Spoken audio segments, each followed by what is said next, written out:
Hello everybody and welcome back to my channel. As you just saw in all those intro clips, my library is doing a blind date with book.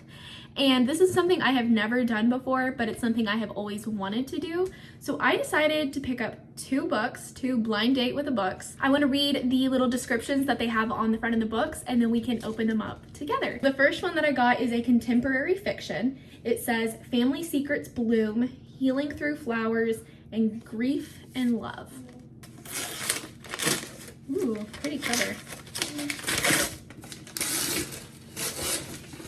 So the first book is The Lost Flowers of Alice Hart. The cover is gorgeous. Like, wow, very pretty. And then from what I understand, each book, I think is supposed to, has a little card inside where we can give our book review and then turn this back in at the library, and it enters us into like a drawing. After her family suffers a tragedy, 9-year-old Alice Hart is forced to leave her idyllic seaside home. She is taken in by her grandmother June, a flower farmer who raises Alice on the language of Australian native flowers, a way to say the things that are too hard to speak. Under the watchful eye of June and the women who run the farm, Alice settles but grows up increasingly frustrated by how little she knows of her family story. In her early 20s, Alice's life is thrown into upheaval again, forcing her to flee to the dramatically beautiful Central Australian desert. In this otherworldly landscape, Alice thinks she has found solace until she meets a charismatic and untimely, dangerous man. Spanning 2 decades, set between sugarcane fields by the sea, a native Australian flower farmer, and a celestial crater in the central desert, The Lost Flowers of Alice Hart follows Alice's unforgettable journey as she learns the most powerful story she will ever possess is her own. I really like the fact that this is going to have a lot to do with flowers. I think that that's going to be a really fun read to have as we're going into springtime. And the next book I got is actually a psychological thriller, which is not something I typically reach for, but I'm trying to get into my thriller, so let's see what this one is. The tape didn't want to stick to this one, it doesn't look like. Okay, oh wait, the little blurb. It says, obsessive love story, dangerous stalker vibes, twisted mind games, and it does have a mild spice rating. It says romantic tension and dark themes, some explicit content, which I'm not a huge spice reader, so this, I think, will still be within my range of spice that I like. The book is You. Oh my goodness. I love You, the show. I've never read the book, but I've always wanted to, and now is gonna be my time. This is crazy. I've always wanted to read this. I'm so excited. I'm kind of thinking I might have to start with this one. I'm too excited.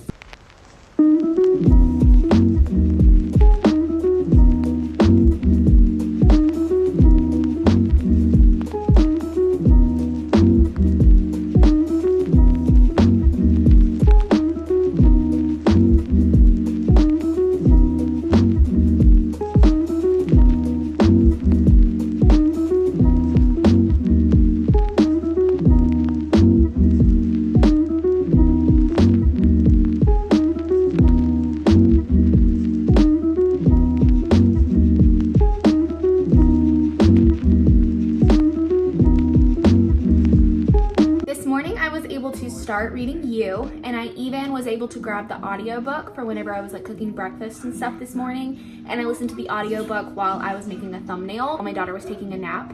So I am now a third of the way through the book, and it's really good. Of course I knew it would be because I really enjoyed the Netflix show, but something that absolutely caught me off guard is that the narrator for this audiobook, he is the actor who plays Hans on Frozen. And again, I have a 3-year-old, so that's a movie we have seen a billion times.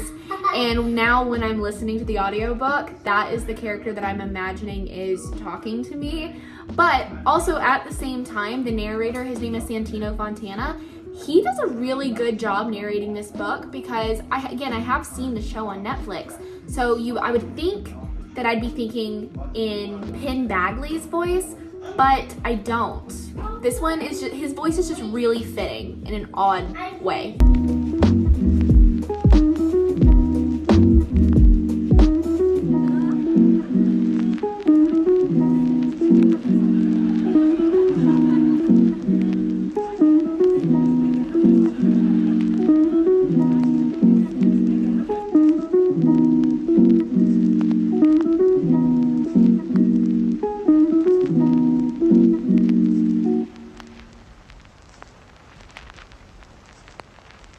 I am currently on chapter 45 of You, and really the only thing that I can think is that it is almost exactly like the Netflix show. The only difference I've noticed is we get so much more of Joe's inner dialogue and his thought process, and you really notice a lot more how messed up he is.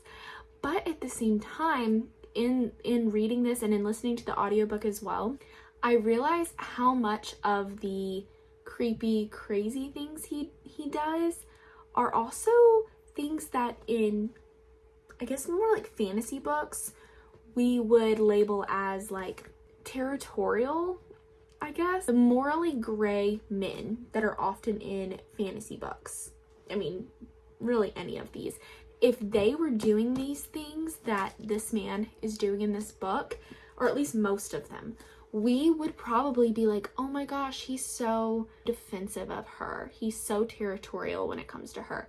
But when it is in this setting where it is happening in the real world, it's creepy. It's kind of like when people talk about, oh, if someone actually said this thing to me in real life, I would run away, compared to like if someone said it in a book. That's what's happening here. All that to say, I'm really enjoying it. I'm enjoying it just as much as I did when I first watched the show. I probably should have mentioned this beforehand, but this book definitely is heavy on stalking. It has mentions of SA, and it has a lot of just darker themes throughout the story. Even just in the language is really crass often. Basically, again, if you watch the Netflix show, it's almost the exact same. The things that are mentioned and the things that happen in that show happen here too. It's almost scary being in the mind of somebody who is such an unreliable narrator, because he says something and you're almost like, yeah, of course, that's exactly how it is. But it's not like that. It's just how his twisted little mind is seeing everything, and he's convincing you, just like in the show, that he's right, that he has no other choice, that he has to do the things that he does, and that he has good intentions in doing them. But that's not true. It's not true.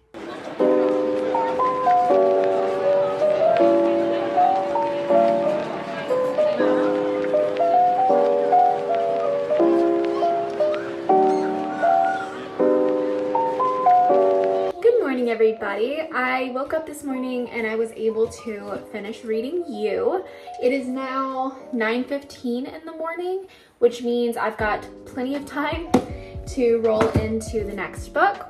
This is The Lost Flowers of Alice Hart. I'm excited to read this one because I don't read a lot of just contemporary fiction in general, and to see exactly what it's all about. Oh, cute! Flipping through here, there are some cute little illustrations of flowers. I think that this book is going to be really sweet. And the font is pretty big, so I don't think it'll take me too incredibly long to get through. It only has 373 pages. So, let's go.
and I wanted to give a little bit of update on where I'm at with reading The Lost Flowers of Alice Hart.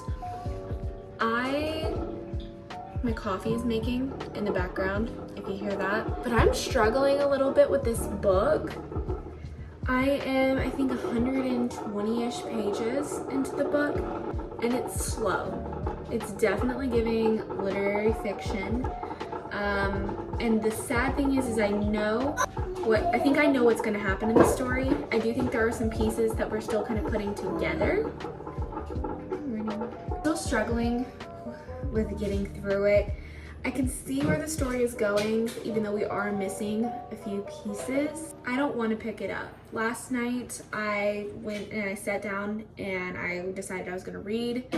Didn't want to do it. I took 2 hours reorganizing our office spare bedroom yesterday and was planning to listen to the audiobook during that time.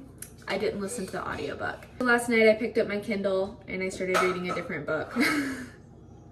I'll let you guys know when I continue it. I just thought I'd update and let you guys know. I am struggling a little bit. It was very heavy in the beginning, mentioned of abuse, child abuse, and just some other heavy topics. So maybe that's why. Maybe that's just not something I'm that interested in reading right now.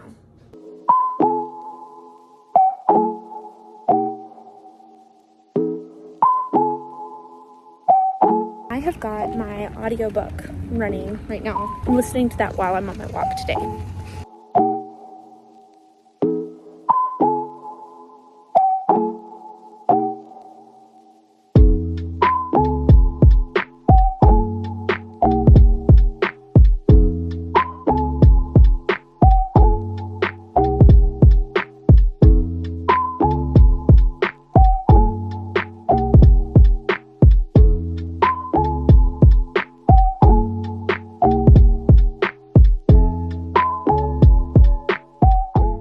As you guys saw, I just finished reading The Lost Flowers of Alice Hart. My feelings are mixed. I was bored, I think, for the majority of the story, and I think that really affected my experience reading the book. Overall, the story itself is very beautiful. It takes place in 3 different time frames: when Alice was a child, when she was a teenager, and then when she's an adult. And you are learning alongside of her story, her family's story, and also learning about the trauma and the experiences of all the people in her life. And I really enjoyed that part. I really enjoyed learning everyone's background, everyone's stories, everyone that she comes in contact with. Essentially, you learn part of their story. But with that said, there were so many POVs that it made me feel extremely removed from the story. It was written in third person, and usually that's not something I notice, but when there are so many POVs happening, it felt like an info dump on some parts, and I didn't know whose story we were learning at times. But then when I did realize, whose story was what, and I finally caught on to what the layout of this book was, I was like, okay, now this part I kind of enjoy. I do enjoy, but it felt like that book took a million years to get through. I even said to you guys, I think at one point, that I was not expecting it to be that hard to get through. That was kind of a struggle. It was kind of hard to read at some points. Some of the things that our character was thinking or experiencing or witnessing, those were rough. This is one of those books that I don't know that I would necessarily recommend it to people, but I do think that if they ever for some reason made a movie out of it, I would still watch it, because the story itself is very beautiful. It shows a lot of growth the characters go through, but I wouldn't read it again. I wouldn't recommend it to people. It was not for me at all, which I kind of, was stepping out of my comfort zone a little bit here, because it is literary fiction, and literary fiction is not something I typically reach for. but I wanted to try something new. This was a blind date with a book. I wanted to do something new. I wanted to be potentially surprised. This book just wasn't it for me. I just spent all that time putting on my foundation and it looks so bad. I think I'm gonna wipe it off and do it again. That does not look good. Okay, let's try this again. Overall, the experience doing the blind date with a book, I think it was a really good experience because while I really wanted to read You at some point, I don't think I would have picked it up now, or I don't even know when I would have picked it up. So I think that this was kind of that push I needed to get that done because I did really enjoy that one. I definitely would not have reached for the second book, but even with that said, it is always, fun for me in a way to try something new, even if it is just to affirm that that type of book isn't really my speed, isn't really what I'm looking for in a reading experience. But with that said, if literary fiction is what you reach for, if that is what you are looking for when you are going into a book, I think that you should check this book out because like I said, the story itself was really good. I think I am just used to something that is a lot more fast paced than what this book was. My foundation already looks 10 times better than the first time I did it. So I'm gonna finish this, I'm gonna get ready, and then I'm gonna come back and give you guys my final ratings on those two books. Okay, I am dressed to go to a Galentine's Day party tonight, but I am going to give you guys my final ratings of the two Blind Date with a Book books that we read. So first we had You, and for You, I ended up doing 4 stars. I'll read you guys my little review. I said, I enjoyed this book quite a bit. I am typically not one for super spooky or scary stories, but I had seen the Netflix show, so I had a good understanding of what to expect. Very thrilling and twisted, but also scarily interesting to be in the mind of someone whose thoughts are so twisted. Then, the next one we have is our review for The Lost Flowers of Alice Hart. So my review for this book was 3 stars. And I said, I did really like the ending of the book, but often felt like the book was dragging in the middle. There are so many backstories, and while they are interesting, it did cause the book to bog down. Thank you guys so much for watching this video. I hope you enjoyed this as much as I did.